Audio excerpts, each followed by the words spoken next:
Hydrocarbons किसे कहते हैं बेटा? हाइड्रोकार्बन्स का मतलब होता है वो ऑर्गेनिक कंपाउंड जिसमें मेनली तौर पर कार्बन मौजूद हो और हाइड्रोजन मौजूद हो, उन ऑर्गेनिक कंपाउंड्स को हम कहते हैं हाइड्रोकार्बन्स। ठीक है। अब आपको हाइड्रोकार्बन्स को क्लासिफाई करना है एलिफेटिक और एरोमेटिक में। तो आप सबको पता है कि एलिफेटिक और एरोमेटिक में एक मेन चीज का फर्क होता है कि बेंजीन और उसके डेरिवेटिव। सही है। हाइड्रोकार्बन्स मतलब बेंजीन हो या बेंजीन का ऐसा डेरिवेटिव हो जिसमें सिर्फ, बेटा तो पास में पूरे सिलेबस से सवाल आता था ना, पास में बुक डिफरेंट थी, पास में सिलेबस नहीं होता था। तो एरोमेटिक हम जो है हाइड्रोकार्बन्स उन्हें कहते हैं जिसके अंदर बेंजीन मौजूद हो या बेंजीन का डेरिवेटिव हो, लेकिन बेंजीन का भी आपके पास जो डेरिवेटिव है वो और बेंजीन, ये कहलाते हैं एरोमेटिक कंपाउंड्स। लेकिन हम बात करें एरोमेटिक हाइड्रोकार्बन्स की, तो चाहे बेंजीन हो या बेंजीन का डेरिवेटिव हो, लेकिन उसमें जो है ना वो सिर्फ कार्बन और हाइड्रोजन आना चाहिए। जैसे मिसाल के तौर पर अगर मैं बात करूं टॉलीन की ना, सही है, तो ये बेंजीन का डेरिवेटिव है, लेकिन इसको हम बेंजीन का डेरिवेटिव ऑफ हाइड्रोकार्बन कंसीडर करेंगे। मतलब ये बेंजीन से तो बना है, लेकिन इसमें बेंजीन के अलावा जो मौजूद है एलिमेंट वो कार्बन और हाइड्रोजन है, तो ये एरोमेटिक हाइड्रोकार्बन कंसीडर होगा। जबकि अगर हम इसकी बात करें तो इसको नहीं कंसीडर करेंगे बिकॉज ऑफ नाइट्रोजन। इसी तरह से बेंजोइक एसिड COOH, इसे भी नहीं कंसीडर करेंगे क्योंकि इसमें ऑक्सीजन आ गया। सही है। तो यहाँ हम एरोमेटिक हाइड्रोकार्बन्स की बात कर रहे हैं, तो एरोमेटिक हाइड्रोकार्बन्स कहेंगे बेंजीन और उसका ऐसा डेरिवेटिव जिसमें सिर्फ और सिर्फ जो है वो कार्बन और हाइड्रोजन मौजूद हो। तो benzene ring is absent in aliphatic hydrocarbon, और एरोमेटिक हाइड्रोकार्बन में बेंजीन रिंग मौजूद होगा। एलिफेटिक हाइड्रोकार्बन की एग्जांपल में अल्केन, अल्कीन, अल्काइन आ जाता है। एरोमेटिक हाइड्रोकार्बन में बेंजीन आ जाता है, फिनोल आ जाता है, ठीक है, टॉलिन आ जाता है, लेकिन एरोमेटिक कंपाउंड्स में आता है। लेकिन एरोमेटिक हाइड्रोकार्बन की बात की जाए तो उसमें फिनोल नहीं आएगा। सही है, उसमें फिनोल नहीं आएगा। सिर्फ एरोमेटिक कंपाउंड की बात करें तो फिनोल इज इंक्लूड क्योंकि वो बेंजीन का डेरिवेटिव है, लेकिन एरोमेटिक हाइड्रोकार्बन में phenol is not include. Alkane का जर्नल फॉर्मूला, अल्कीन का जर्नल फॉर्मूला लिखा है हमने यहाँ पर। उसके बाद एक बात बड़ी अहम है कि हम same carbon atom containing aliphatic और एरोमेटिक हाइड्रोकार्बन को कंसीडर करें। जैसे 6 कार्बन एटम का आप जो है वो एलिफेटिक हाइड्रोकार्बन कंसीडर करो और 6 कार्बन एटम का एरोमेटिक हाइड्रोकार्बन कंसीडर करो, तो दोनों में ना अगर सेम कार्बन एटम हो तो उसके मुकाबले में एलिफेटिक हाइड्रोकार्बन में हाइड्रोजन ज़्यादा होगा, जबकि एरोमेटिक हाइड्रोकार्बन में कम होगा। जैसे कि एलिफेटिक हाइड्रोकार्बन में चाहे अल्केन हो, तो अल्केन में अगर 6 कार्बन एटम होगा तो आपके पास 14 हाइड्रोजन होंगे। 6 कार्बन एटम की अगर अल्कीन होगी तो उसमें 12 हाइड्रोजन होंगे। 6 कार्बन एटम का अगर अल्काइन होगा, सही है, तो उसमें 10 हाइड्रोजन होंगे। जबकि एरोमेटिक हाइड्रोकार्बन में अगर 6 कार्बन एटम है तो उसके मुकाबले में सिर्फ 6 हाइड्रोजन है। तो दोनों में अगर सेम कार्बन एटम के कंपाउंड्स को कंपेयर करो तो एरोमेटिक हाइड्रोकार्बन में हाइड्रोजन आपको कम मिलेगा। सही है। जब हम इसको जलाते हैं एलिफेटिक हाइड्रोकार्बन्स को तो उसमें येलो कलर की फ्लेम कम होती है, ब्लू कलर की फ्लेम ज्यादा होती है, because of the presence of more hydrogen in it. Hydrogen का प्रोपोर्शन ज्यादा होता है निस्बतन कार्बन के। सही है। जबकि अगर हम एरोमेटिक हाइड्रोकार्बन्स को जलाते हैं तो उसमें येलो कलर की फ्लेम ज्यादा होती है, ब्लू कलर की फ्लेम कम होती है। आपने देखा होगा आपके घर पर जो चूल्हा जलता है, उस चूल्हे में ऊपर वाला जो हिस्सा होता है वो पूरा ब्लू होता है, बस नीचे वाला हिस्सा जो होता है वो सिर्फ ऑरेंज होता है या येलो होता है। क्योंकि आपके घर पर आ रही मीथेन गैस, उसमें कार्बन का प्रोपोर्शन कम है, हाइड्रोजन का प्रोपोर्शन ज्यादा है। एक कार्बन एटम 4 हाइड्रोजन एटम जल रहा है, तो हाइड्रोजन के जलने की वजह से ब्लू कलर और कार्बन के जलने की वजह से जो है वो येलो या ऑरेंज कलर प्रोड्यूस होता है। सही है। ये बोला तो ये एरोमेटिक है, लेकिन ये एरोमेटिक हाइड्रोकार्बन नहीं है ना। एरोमेटिक हाइड्रोकार्बन नहीं है ना। एरोमेटिक हाइड्रोकार्बन का मतलब है बेंजीन हो और बेंजीन के अलावा अगर उसका डेरिवेटिव हो तो उसमें कार्बन और हाइड्रोजन सिर्फ होना चाहिए। अब COOH में ऑक्सीजन आ गया तो इसलिए ये नहीं है। इसके बाद does not burn with sooty flame, जबकि it burns with sooty flame मतलब काले रंग का धुआं उठेगा जहां से एरोमेटिक हाइड्रोकार्बन को जलाया जाएगा। तो ये डिफरेंस था इनका। इसके बाद बारी आती है, जैसा सिलेबस है ना उसके लिहाज से लाइन से कंटिन्यू करता जा रहा हूँ। अल्केन्स की बात की जाए तो सबसे पहली बात अल्केन्स के रिएक्शन को डिस्कस करना है आपको। अल्केन के बारे में आपको पता है कि अल्केन जो है वो एलिफेटिक हाइड्रोकार्बन्स हैं, single bond containing carbon atom जिसमें मौजूद होता है, डबल बॉन्ड नहीं होता, ट्रिपल बॉन्ड नहीं पाया जाता। सही है। अल्केन का जो जनरल फार्मूला है वो CnH2n+2 है। अल्केन में तमाम कार्बन एटम की हाइब्रिडाइजेशन sp3 है। तमाम कार्बन एटम का जो शेप है वो टेट्राहेड्रल फॉर्म है। ठीक है। और जो बॉन्ड एंगल होता है वो 109.5 डिग्री होता है। ये सब जनरल बातें जो आपको पता है। ठीक है। Alkane gives out the which reaction, ये सवाल है। अल्केन कंबस्शन रिएक्शन देता है और अल्केन सब्स्टिट्यूशन रिएक्शन देता है। अल्केन कभी भी एडिशन रिएक्शन नहीं करेगा, ये बात याद रखना जहन में। पास्ट का एमसीक्यू है, which of the following reaction can be done by the alkane, it can be combust and it can give out the substitution reaction. सही है। It can not give out the addition reaction, इसमें addition reaction नहीं होता। सही है, इसमें addition reaction नहीं होता, सब्स्टिट्यूशन पॉसिबल है। और सब्स्टिट्यूशन भी कौन सा वाला, फ्री रेडिकल सब्स्टिट्यूशन रिएक्शन होता है। अब न्यूक्लियोफिलिक सब्स्टिट्यूशन भी होता है, इलेक्ट्रोफिलिक सब्स्टिट्यूशन भी होता है, फ्री रेडिकल सब्स्टिट्यूशन भी होता है। तो अल्केन फ्री रेडिकल सब्स्टिट्यूशन करेगा, मतलब इसका जो हाइड्रोजन सब्स्टिट्यूट होगा हटकर कोई और लगेगा। तो जब हाइड्रोजन हटकर कोई और लगेगा तो वो रेडिकल के फॉर्म में लगेगा। Free radical substitution reaction of alkanes को आपको पढ़ना है।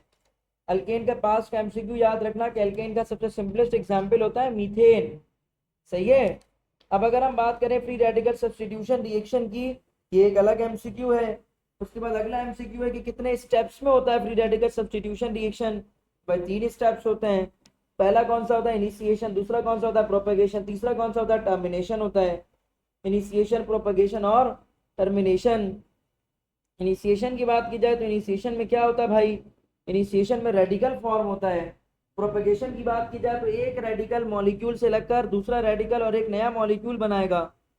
टर्मिनेशन में क्या होगा, रेडिकल रेडिकल आपस में मिलकर मॉलिक्यूल बना देंगे। सही है। तो ये जर्नल रिएक्शन हमने लिखा है, CH4 क्लोरीन मॉलिक्यूल से मिलता है तो CH3Cl बनेगा, HCl बनेगा। अब इनिशिएशन में क्या होता है, लेट सपोज B2 से मुराद है एक मॉलिक्यूल। सही है। इसके दरमियान में जो बॉन्ड होता है वो बॉन्ड ब्रेक होता है और ये बॉन्ड ब्रेक करने के लिए यूवी लाइट चाहिए, सनलाइट चाहिए। तो एक बात याद रखना, फ्री रेडिकल की डेफिनेशन क्या है, फ्री रेडिकल कहते किसे, ये भी पास का एमसीक्यू है कि फ्री रेडिकल जो है वो कौन होता है भाई, फ्री रेडिकल आखिरकार कौन है। सही है, ये एमसीक्यू है भाई। फ्री रेडिकल किसको बोलते हैं, होमोलाइटिक बॉन्ड डिसोसिएशन के बाद जो ऑड इलेक्ट्रॉनिक स्पीशीज प्रोड्यूस होती है। सही है। होमोलाइटिक बॉन्ड डिसोसिएशन के बाद, होमोलाइटिक बॉन्ड डिसोसिएशन के होने के नतीजे में जो ऑड इलेक्ट्रॉनिक स्पीशीज प्रोड्यूस होगा उसे कहेंगे फ्री रेडिकल। क्या बोलेंगे उसे, फ्री रेडिकल। जैसे कि क्लोरीन है, इसके दरमियान जब बॉन्ड टूटेगा तो बॉन्ड टूटने से प्रोड्यूस होगा क्लोरीन रेडिकल। दोनों के पास 17 इलेक्ट्रॉन होंगे। तो चूंकि बॉन्ड बीच से टूटा, होमोलाइटिकली टूटा, और जो प्रोड्यूस्ड हुई स्पीशी वो ऑड इलेक्ट्रॉनिक स्पीशी है, इसीलिए हम इन दोनों को कहेंगे कि ये फ्री रेडिकल्स हैं। सही है। इन्हें क्या बोलेंगे हम इन्हें कहेंगे कि ये फ्री रेडिकल्स हैं। तो इनिशिएशन की पहचान है कि मॉलिक्यूल से क्या बनेगा, रेडिकल बनेगा। तो ये इनिशिएशन है, ये जर्नल रिएक्शन है, पास का एमसीक्यू है यूएचएस का। ये 4 ऑप्शन दिए हुए तो उसमें ये वाला ऑप्शन करेक्ट था कि मॉलिक्यूल है लेफ्ट साइड पर और रेडिकल्स है राइट साइड पर। तो ये इनिशिएशन की पहचान है। प्रोपेगेशन में क्या होता है, जैसे मीथेन है वो क्लोरीन रेडिकल से रिएक्ट करेगा। क्लोरीन रेडिकल क्या करेगा, इसका हाइड्रोजन निकाल लेगा, HCl बना देगा और पीछे CH3 छोड़ेगा। अब जो CH3 है उसमें कार्बन के पास है 12 इलेक्ट्रॉन, 3 हाइड्रोजन है उनके पास 3 इलेक्ट्रॉन, तो बच गया 15 इलेक्ट्रॉन। और जो कार्बन और हाइड्रोजन का बॉन्ड था वो होमोलाइटिकली टूटा और यहाँ से हाइड्रोजन निकलकर क्लोरीन रेडिकल से मिल गया। तो होमोलाइटिक बॉन्ड डिसोसिएशन हुई ना CH4 में, और नतीजे में जो CH3 प्रोड्यूस हुआ उसके पास 15 इलेक्ट्रॉन है, ऑड इलेक्ट्रॉनिक स्पीशीज है, तो ये भी फ्री रेडिकल है। तो अब प्रोपेगेशन की क्या पहचान है, प्रोपेगेशन की पहचान है कि लिखा होगा लेफ्ट साइड पर मॉलिक्यूल रिएक्ट कर रहा होगा किसी रेडिकल के साथ, और राइट साइड पर आपको कोई दूसरा मॉलिक्यूल बनता हुआ मिलेगा और कोई एक नया रेडिकल बनता हुआ मिलेगा। तो ये प्रोपेगेशन की पहचान है। टर्मिनेशन में क्या होता है, टर्मिनेशन में चाहे 2 एक जैसे रेडिकल, चाहे 2 अलग अलग रेडिकल मिलकर मॉलिक्यूल बना दे तो ये टर्मिनेशन है। जैसे CH3 रेडिकल मिलकर इथेन बना दे, क्लोरीन क्लोरीन रेडिकल मिलकर क्लोरीन गैस बना दे, या मिथाइल और क्लोराइड रेडिकल मिल करके जो है वो मिथाइल क्लोराइड बना दे, तो ये टर्मिनेशन रिएक्शन है। सही है, क्लियर हो गई बात। अब फर्स्ट सेकंड ईयर में पूरा भरपूर बहुत प्रैक्टिस की तुम लोगों ने, रटा है इसको बैठ करके। फिर तुम्हारे पेपर में आएगा, पेपर में आएगा, तुम्हारे टीचरों ने भी इसको रटाया बहुत, फिर पेपर में आएगा, इसकी प्रैक्टिस करो। पता नहीं आया कि नहीं आया, मुझे तो याद नहीं आ रहा अभी बैठ करके। सही है, एक दिन 30 घंटे की कॉल करो, और उसके बाद जो है ना फिर ईजीडी में सुबह 7 बजे से लेकर के जो है ना वो शाम के 4 बजे तक रहो, तो फिर दिमाग नहीं काम करता है सही से ना। तो इधर जो ये जो क्लोरोफॉर्म है, ये तुम लोगों ने पढ़ा होगा कि क्लोरोफॉर्म का फॉर्मूला क्या होता है, CHCl3 होता है, और कार्बन टेट्राक्लोराइड, इन दोनों से एमसीक्यू, इसलिए इसको मैंने सर्कल किया हुआ है। ये सारा वही है जो तुम लोगों ने सेकंड ईयर में पढ़ा है, ठीक है, इसको मैं रिपीट नहीं कर रहा हूँ इधर। बस क्लोरोफॉर्म के बारे में याद रखना, पास्ट में 2-3 बार एमसीक्यू आया, 3 बार आया है कि क्लोरोफॉर्म का फॉर्मूला बता दो। और पास्ट में एमसीक्यू आया है कि भाई कंप्लीट जो है वो जब आपके पास क्लोरीनेशन हो जाएगी मीथेन की तो क्या बनेगा, तो आपके पास बनेगा कार्बन टेट्राक्लोराइड। पास का अनदर एमसीक्यू है जी के जो है ना, which one of the following is considered as organic compound. तो उसमें CCl4 जो था वो एक ऑर्गेनिक कंपाउंड का ऑप्शन था, ऑप्शन ए था HCl, ऑप्शन बी था Cl2, ऑप्शन सी था NO2 और ऑप्शन डी था CCl4। तो CCl4 चूंकि हाइड्रोकार्बन का डेरिवेटिव है ना, मीथेन से बनता है, डेरिवेटिव है, तो इसलिए इसको क्या बोलेंगे कि ये क्या है आपके पास हाइड्रोकार्बन का डेरिवेटिव है, तो इसलिए ये ऑर्गेनिक कंपाउंड है। केमिस्ट्री ऑफ अल्कीन्स की तरफ आ जाओ। अल्कीन्स के बारे में याद रखना कि अल्कीन्स का जो सिंपलेस्ट मेंबर है वो इथीन होता है, C2H4। ये पास का एमसीक्यू है कि इससे छोटा और मेंबर नहीं है। दूसरा एमसीक्यू है कि 2 कार्बन एटम पर मुश्तमिल होगा, 1 कार्बन एटम पर मुश्तमिल कोई भी अल्कीन नहीं हो सकता। अल्कीन में तमाम कार्बन एटम की जो हाइब्रिडाइजेशन है ना वो sp2 होती है। तमाम कार्बन एटम का जो शेप होता है वो ट्राइगोनल प्लेनर होता है, सही है, मतलब वो तमाम कार्बन जिन्होंने आपस में डबल बॉन्ड बनाया है उन सब की शेप ट्राइगोनल प्लेनर होगी, और उन सब की हाइब्रिडाइजेशन sp2 होगी, और उसमें जो एंगल होगा बॉन्ड एंगल वो 120 डिग्री होगा, सही है। अब अल्केन्स जो है वो जनरल रिएक्शन कौन कौन सा करते हैं भाई, अल्कीन करते हैं hydrogenation, hydrohalogenation, hydration, halogenation, halohydration, polymerization, सही है। तो hydrogenation, halo hydrogenation, hydration, halogenation, halohydration, सही है, और पॉलीमराइजेशन। मुझे इसमें लग रहा है कुछ एक आंक ना 2-2 बार रिपीट हो गया है, शायद हो सकता है ऐसा मुमकिन हो, कोई मसला नहीं है। अब पहला है हाइड्रोजिनेशन, ये तुम्हें प्रिपेयर करना है, तुम्हारे सिलेबस में है भाई, ठीक है। याद क्या रखना है भाई, सबको पता है कि अल्कीन में मीथीन, जो इथीन है उसके हाइड्रोजनेशन से जो इथेन बनेगा। इधर याद रखना है कैटलिस्ट ना, निकल हो, प्लेटिनम हो, पैलेडियम हो, टेम्परेचर हो 200 से 300 डिग्री सेंटीग्रेड, ठीक है। दूसरा जिंक अपॉन HCl, इससे प्रोड्यूस होता है नेशन हाइड्रोजन, और नेशन हाइड्रोजन जब प्रोड्यूस होगा तो इथीन से रिएक्ट करके क्या बना देगा, इथेन बना देगा, ठीक है। ये याद रखो भाई, सही है।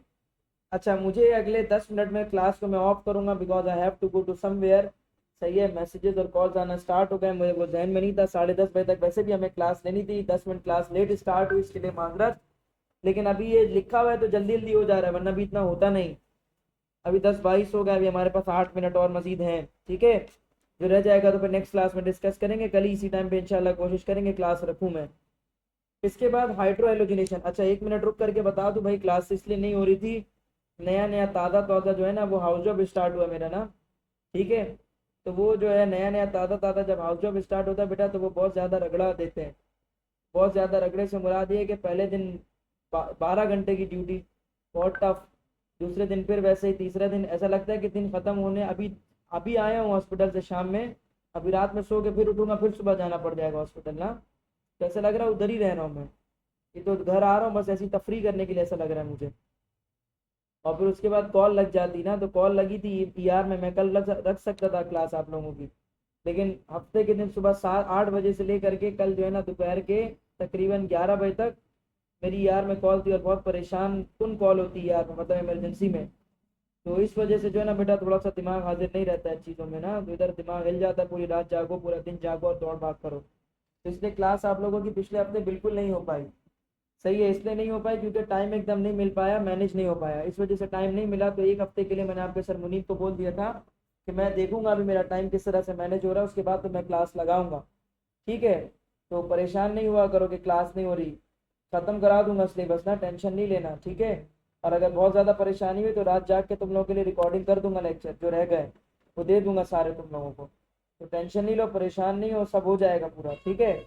इसके बाद आ जाओ हाइड्रो एलोजिनेशन। हाँ ठीक है, तो मेहनत करो, तुम लोगों को भी डॉक्टर बनना है इंशाल्लाह, इसी रगड़ा लाइफ में आना है तुम लोगों को भी। तो आना है रगड़ा लाइफ में तो भाई तैयारी करो अच्छे से, नहीं आना रगड़ा लाइफ में तो मत तैयारी करो भाई। सही है, मुझे अभी बैठ करके भी नींद आ रही है, इतनी खतरनाक है मैं क्या बताऊँ। इसके बाद है हाइड्रो एलोजिनेशन ना। हाइड्रो एलोजिनेशन अगर हम अल्कीन्स की बात करें तो मैकेनिज्म याद रखना कि हाइड्रो एलोजिनेशन जो अल्कीन करेगा वो एडिशन रिएक्शन मैकेनिज्म होगा, एडिशन का मैकेनिज्म फॉलो करेगा। हाइड्रो एलोजिनेशन का मतलब हाइड्रोजन और हेलोजन दोनों ऐड हो रहा है ना, सही है। तो हाइड्रोजन जो होता है उस पर चार्ज, हाइड्रोजन हेलाइड लेंगे, अभी तो एमसीक्यूज है अलग अलग ना। हाइड्रोजन हेलाइड में H F, H C L, H B R और एच आई है। एच आई के बारे में याद रखना हाईली रिएक्टिव है, पास्ट में बहुत बार एमसीक्यू आया है। और एच एफ के बारे में याद रखना कि ये वीक रिएक्टिव है, बहुत बार सवाल आया है। ग्लास के ऊपर जो मीनाकारी करते हैं ना, डिजाइन बनाते हैं, वो इसी एच एफ की मदद से बनाते हैं, इस प्रोसेस को बोलते हैं इचिंग ऑफ ग्लास, ठीक है। अच्छा, अब याद रखना कि के ए की वैल्यू अगर ज्यादा होगी तो एसिड स्ट्रॉन्गर होता है, तो एच आई के लिए के ए की वैल्यू ज्यादा है, सही है। एच आई के लिए के ए की वैल्यू ज्यादा है, इसीलिए एच आई अच्छा एसिड है, वो जल्दी टूटता है, एच और आई उसका जल्दी टूटता है, क्योंकि एच छोटा है आई बड़ा है, तो बॉन्ड लेंथ बहुत बड़ी है। जबकि एच छोटा है एफ भी छोटा है तो बॉन्ड लेंथ छोटी है, तो बॉन्ड देर से टूटता है एच एफ में। जबकि एच आई में बॉन्ड जो है ना वो आसानी से टूट जाता है ना, इसलिए सारे H प्लस आइन प्रोड्यूस करता है, और ढेर सारे H प्लस आइन प्रोड्यूस करने की वजह से जल्दी रिएक्ट करता है। तो एच आई स्ट्रॉन्ग एसिड है, उसकी के की वैल्यू ज़्यादा है, ठीक है, ये बात याद रखोगे।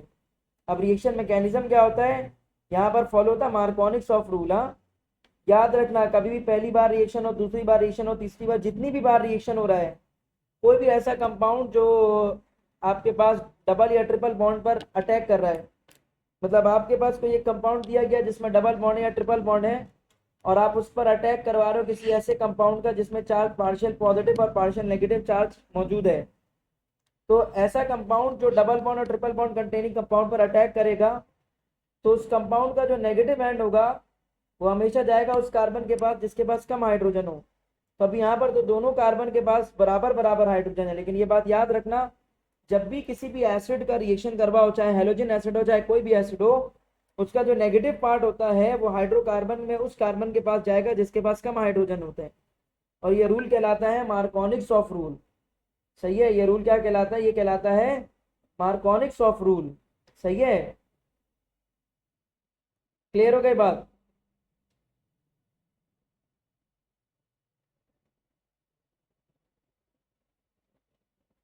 अच्छा, ये पास का एमसीक्यू है भाई, ठीक है ना, मार्कोनिक्स ऑफ रूल के हवाले से। इसके बाद आ जाओ हाइड्रेशन, ठीक है। इसके बाद क्या आ जाओ, हाइड्रेशन की बात करते हैं। हाइड्रेशन के भी बारे में याद रखिएगा कि जो हाइड्रेशन है ये न्यूक्लियोफिलिक एडिशन रिएक्शन है, ये न्यूक्लियोफिलिक एडिशन रिएक्शन है। ये न्यूक्लियोफिलिक एडिशन रिएक्शन अब किस तरह से होता है कि जो हाइड्रेशन होती है, हाइड्रेशन में जब हम पानी को रिएक्ट करवाते हैं तो पानी का जो OH माइनस साइन होता है वो एज न्यूक्लियोफाइल के तौर पर रिएक्ट करता है ना, ठीक है, न्यूक्लियोफाइल के तौर पर अटैक करता है। पानी से निकलेगा OH माइनस, वो न्यूक्लियोफाइल के तौर पर अटैक करेगा और डबल बॉन्ड खत्म हो जाएगा, इसलिए हम कहेंगे न्यूक्लियोफिलिक एडिशन रिएक्शन है। रिएक्शन 100 डिग्री सेल्सियस पर होता है, H2SO4 की प्रेजेंस में होता है। और ये बात याद रखोगे अच्छे से, बहुत बहुत बहुत अच्छे से याद रखो भाई। और यहाँ डाइल्यूट लेंगे हम अभी। उसके बाद आता है हेलोजिनेशन। अब हेलोजिनेशन का ऑर्डर और हाइड्रो हेलोजिनेशन का ऑर्डर डिफरेंट है। हाइड्रो हेलोजिनेशन में हेलोजन एसिड का रिएक्टिविटी ऑर्डर और हेलोजिनेशन में हेलोजन का रिएक्टिविटी ऑर्डर उल्टा है। वहां पर पढ़ा था कि HF सबसे वीक रिएक्टिव है, यहाँ पर पढ़ोगे कि फ्लोरीन एक्सप्लोसिवली और सबसे तेज रिएक्ट करता है। वहां पर पढ़ा था कि HI सबसे ज्यादा रिएक्टिव है, यहाँ पर पढ़ोगे कि जो I2 है वो सबसे वीक रिएक्टिव है और सॉल्वेंट बेस्ड रिएक्शन करता है। जब तक इसको सॉल्वेंट नहीं दोगे रिएक्शन ही नहीं करेगा, सही है। और नॉन पोलर सॉल्वेंट लेना होता है, जैसे CCl4 या बेंजीन लेना पड़ेगा तब ये रिएक्शन करेगा, वरना नहीं करेगा। ये पॉइंट्स याद रखो जहन में जो बता रहा हूँ ना, रिकॉर्डिंग जब मिलेगी तो उसमें से पॉइंट्स लिख लेना अपने पास कहीं पे, सही है जी। सब कैटलिस्ट याद करने भाई।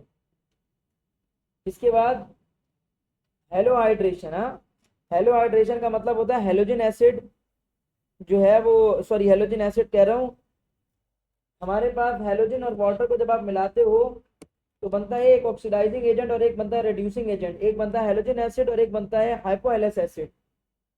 सही है। मतलब जो H2 होता है, H2 जब रिएक्ट करता है पानी के साथ तो एक H रिएक्ट करता है H के साथ बनता है HX, एक रिएक्ट करता है HO के साथ बनता है HOX। तो हेलोजन एसिड और हाइड्रो हेलोजन वो हाइपोहेलेस एसिड बनेगा। हाइपोहेलेस एसिड ऑक्सीडाइजिंग एजेंट है, HX रिड्यूसिंग एजेंट है। सही है। और ये ऑटो ऑक्सीडेशन रिडक्शन रिएक्शन है। HX में X पर चार्ज है माइनस और HOX में X पर चार्ज है प्लस। तो एक हेलोजन पर चार्ज आ गया प्लस, एक पर माइनस। ये सेकेंड ईयर का है ना टॉपिक, ये याद होगा तुम लोगों को। इसमें याद रखना कि जो आपके पास हेलोजन होता है वो ऑटो ऑक्सीडेशन रिडक्शन रिएक्शन करता है।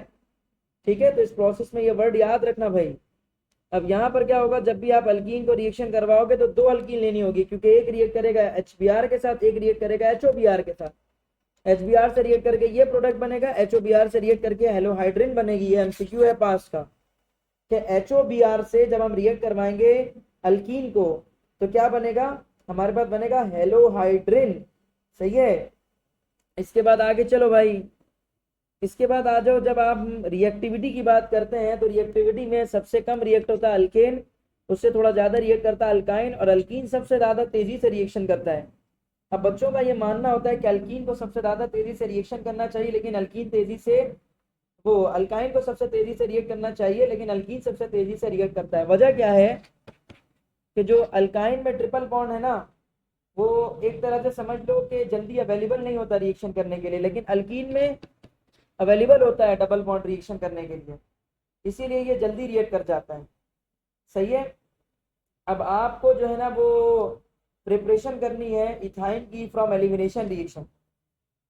तो आप क्या करोगे, डीहाइड्रोहाइलोजिनेशन करोगे विसिनल डाइहैलाइड की, और उसमें स्ट्रॉन्ग बेस डालोगे KOH और NaOH, और जो अल्कोहल होता है वो एक पोलर सॉल्वेंट होता है, उसको आप इस्तेमाल करोगे यहाँ पर। ठीक है, ये 3 पॉइंट्स याद रखना।